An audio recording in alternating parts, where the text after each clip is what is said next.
घुसपैठियों के खिलाफ अमित शाह का सबसे बड़ा चुनावी शंखनाद। केंद्रीय गृह मंत्री अमित शाह ने असम के दुधनोई में हुंकार भरते हुए कांग्रेस पर राज्य को घुसपैठियों का अड्डा बनाने का आरोप लगाया है। उन्होंने जनता से भाजपा को तीसरी बार मौका देने की अपील की और वादा किया कि अगले 5 वर्षों में सभी चिन्हित घुसपैठियों को चरणबद्ध तरीके से बाहर निकाल दिया जाएगा। शाह ने जनजातीय क्षेत्रों की सुरक्षा और विकास के लिए भाजपा की वापसी को अनिवार्य बताया।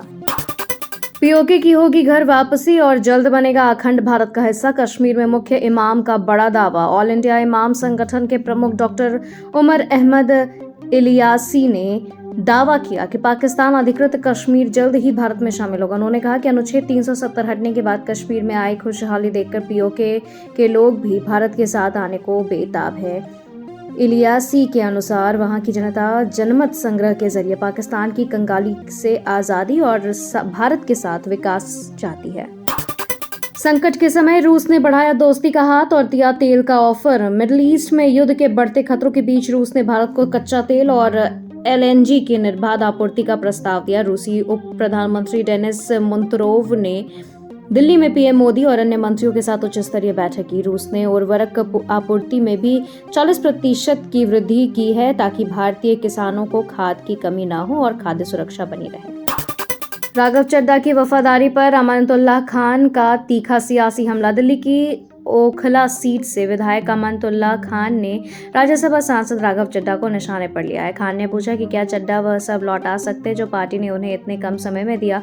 दरअसल राज्यसभा उपनेता पद से हटाए जाने के बाद चड्ढा ने वीडियो शेयर कर खुद को खामोश किए जाने की बात कही थी, जिससे पार्टी नेतृत्व में नाराजगी बढ़ गई है। असम में ओवैसी ने मुख्यमंत्री के बयानों को बताया असंवैधानिक और गरीबों पर दमनकारी नीति। असम चुनाव के बीच सीएम हेमंत बिस्वा शर्मा के हमलों पर असदुद्दीन ओवैसी ने बारपेटा में कड़ा पलटवार किया। ओवैसी ने आरोप लगाया कि राज्य सरकार एक विशेष समुदाय को निशाना बनाकर उन्हें बेघर कर रही है। उन्होंने कांग्रेस को अंधा और गूंगा बताते हुए कहा कि केवल एआईयूडीएफ की ही अल्पसंख्यकों की लड़ाई लड़ रही है। शर्मा ने इसके पहले विपक्षी नेताओं के प्रभाव को पूरी तरह साबित बताया है। पुडुचेरी में पीएम मोदी का मेगा रोड शो और गूंजे जय श्री राम के नारे। प्रधानमंत्री नरेंद्र मोदी ने पुडुचेरी में भव्य रोड शो के जरिए विधानसभा चुनाव का प्रचार तेज किया। अजंता सिग्नल से कामराजर प्रतिमा तक सड़कों पर भारी भीड़ ने पीएम का स्वागत किया। भाजपा और एआईएनआरसी गठबंधन के समर्थन में आयोजित इस कार्यक्रम में सांस्कृतिक झलकियां भी दिखी है। पार्टी को उम्मीद है कि पीएम के इस दौरे से चुनाव में एनडीए को ऐतिहासिक बहुमत मिलेगा।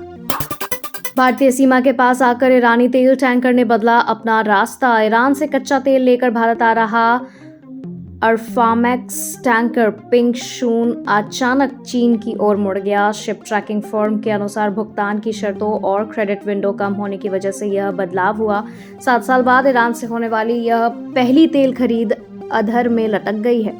अब यह जहाज गुजरात के वारीनार से बजाय चीन के डोंगिंग के लिए सिग्नल दे रहा है। ममता बनर्जी का अमित शाह पर तंज। बंगाल को एजेंसियों से नहीं चलाया जा सकता। मुख्यमंत्री ममता बनर्जी ने मालदा की रैली में अमित शाह के 15 दिन बंगाल में रहने वाले बयान पर कटाक्ष कसा है। उन्होंने कहा कि शाह साल भर भी यहाँ रहे तो जनता उन्हें स्वीकार नहीं करेगी। ममता ने मालदा हिंसा के लिए बाहरी ताकतों और विपक्षी दलों को जिम्मेदार ठहराया। उन्होंने स्पष्ट किया कि बंगाल की जनता दिल्ली की राजनीति और पैसों के दम पर झुकने वाली नहीं है। केरल में किरण रिजिजू बोले, यूडीएफ के घोषणा पत्र में अब जनता को भरोसा नहीं। केंद्रीय मंत्री किरण रिजिजू ने केरल में एनडीए उम्मीदवारों के लिए समर्थन मांगते हुए कहा कि कांग्रेस शासित राज्यों ने अब जनता पछता रही है। उन्होंने दावा किया कि कर्नाटक और तेलंगाना के लोग कांग्रेस के झूठे वादों से नाराज है। रिजिजू के अनुसार भाजपा जो वादा करती है उसे पूरा करती है। इसी विकास मॉडल के दम पर इस बार केरल में भाजपा सरकार बनाएगी। असम विधानसभा चुनाव में अब स्थानीय मुद्दों के साथ पहचान की लड़ाई। असम की चुनावी माहौल अब केवल विकास तक सीमित नहीं रहा बल्कि यह जमीन और राजनीतिक वर्चस्व की जंग बन गया है। नेताओं के तीखे बयानों ने प्रवासन और अतिक्रमण जैसे संवेदनशील मुद्दों को हवा दे दी है। खासकर जनजातीय क्षेत्रों में घुसपैठ को लेकर बढ़ते विवाद ने वोटरों के बीच ध्रुवीकरण तेज कर दिया है, जिससे यह चुनाव पहचान की लड़ाई में तब्दील हो गया है।